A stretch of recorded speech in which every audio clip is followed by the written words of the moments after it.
Why do we believe that our morals have to be sacrificed in order to achieve certain end goals?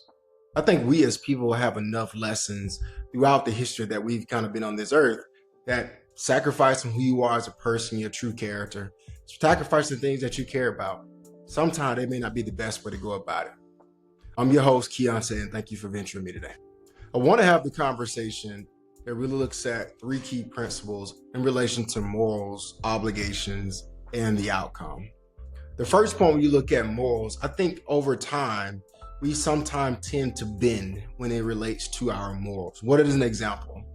Sometimes we wake up because of the obligations that we have in relation to our job, our employment, or things that we believe we need in order to achieve certain things. But there's an old phrase my folks like to always talk about when it relates to who I am as a person is, are you just going to do it just for the money? Are you going to do it just for who you are as a person? Do you truly believe in what you actually are doing? And what is that inside of you that you feel when you're actually doing it? It's very easy to understand real quick, am I on the right path in relates to my morals and my moral compass? Because oftentimes we can always look and also bend in relates to what the situation may be. They may not best suit our character in that situation. I think that sometimes get overlooked when you look at our situation. Our obligation should not be the end goal that creates us to sacrifice our moral. We shouldn't always go to our moral sacrifice and being sacrificial in that situation. I do believe that we all can do the right thing if we choose to.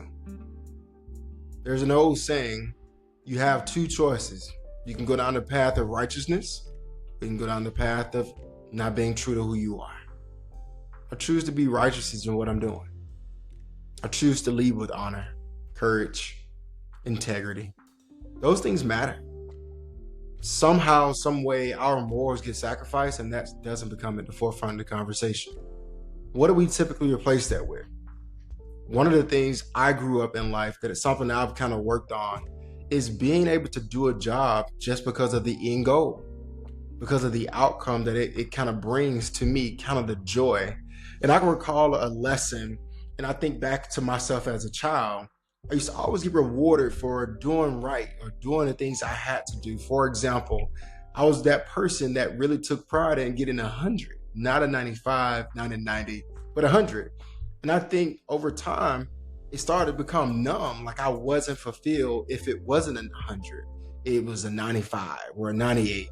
So I really tried to make it a core goal to always meet 100 because I was that person that had to go back to my parents and be like, hey, you didn't get 100 today. What happened? Like, and I'm down. Like it's a wrap at that point. But the message in that is my moral compass was tied to my outcome, not so much of what it actually did for me inside.